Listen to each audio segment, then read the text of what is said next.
Welcome to the Nebralian universe. I am your host, Artificial Justin.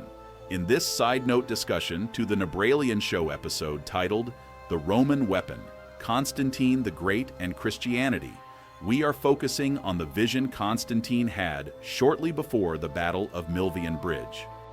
The Battle of the Milvian Bridge, fought on October 28, 312 AD, was a pivotal moment in ancient Roman history, marking a significant turning point in the Roman Empire's religious and political landscape. This clash took place between Constantine the Great and Maxentius, two Roman emperors vying for control over the western part of the empire. Constantine, the victor of this battle, experienced a vision before the engagement, reportedly seeing a sign in the sky that read in hoc signo vinces, "In this sign you will conquer." Inspired by this vision, he had his soldiers paint the Christian Chi-Rho symbol on their shields. This act, along with Constantine's subsequent victory, solidified his position and set the stage for his eventual conversion to Christianity, which would have profound effects on the future of the Roman Empire and the spread of Christianity.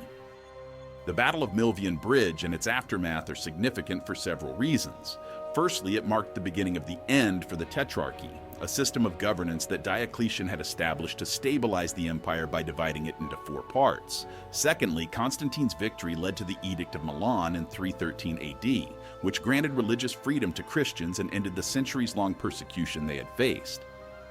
This act not only had a profound impact on the future of Christianity, but also influenced the course of European history. According to the accounts of Lactantius and Eusebius, two Christian historians, Constantine's vision before the Battle of Milvian Bridge is one of the most pivotal moments in the history of Christianity. It was this battle that set the Christian faith towards the path of becoming the world's dominant religion. Of course, divine intervention is just one theory, but as free thinkers, we need to look at all angles. And one obvious angle is that the entire story was simply a lie, or more likely, a strategic move. The motivation for Constantine to lie about his vision could be seen as a move to consolidate his power and legitimize his rule. By attributing his victory to divine intervention, Constantine could have sought to unify his empire under a single religious banner, thus strengthening his own position.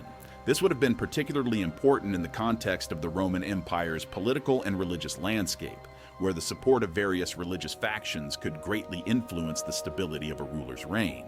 Furthermore, by adopting Christianity as the favored religion, Constantine could have aimed to appease a growing Christian population within the empire, which had previously faced persecution.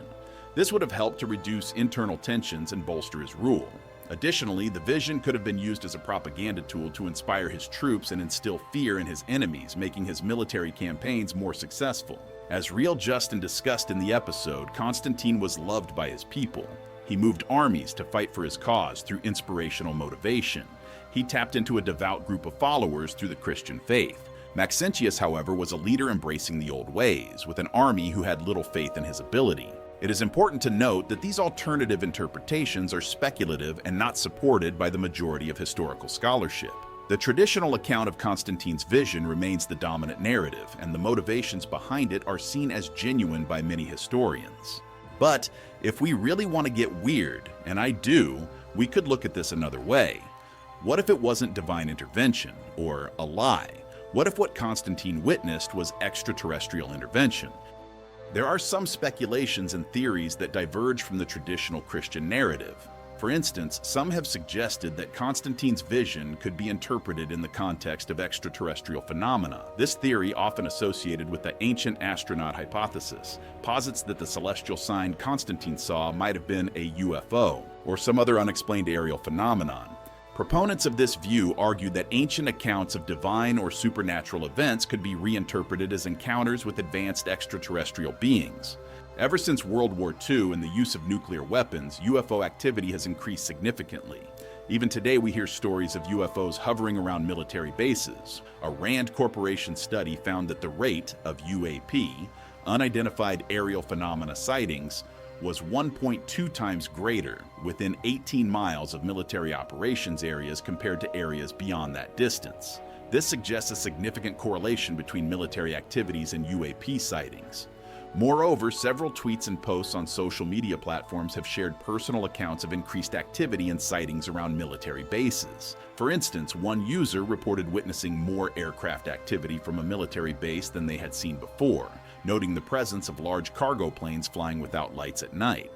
Another user described witnessing car-sized glowing orbs over Langley Air Force Base, indicating a close encounter with UAP.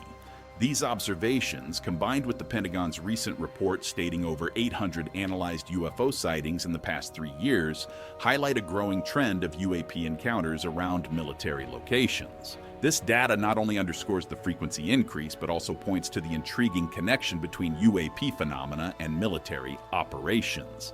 Perhaps extraterrestrials have always, in one way or another, been involved in Earth's major battles. And perhaps, like in the case of the Battle of Milvian Bridge, they help mold outcomes. Of course, wild theories like this are fun to think about, but it's important to note that it is speculative and not supported by mainstream historical scholarship. The traditional interpretation, which sees Constantine's vision as a divine sign and a pivotal moment in his conversion to Christianity, remains the dominant narrative in historical accounts. With that said, thank you for keeping an open mind. I will leave a link in the description to the full Nebralian Show episode called The Roman Weapon, Constantine the Great in Christianity. It was this episode that inspired the follow-up side note discussion in this video. And if you've hung around this long, please consider liking and sharing the video as well as becoming a subscriber to the Nebralian Show channel. These simple clicks will help me grow the channel and produce more thought-provoking content for years to come. Until next time, take care of yourselves out there. We'll see ya.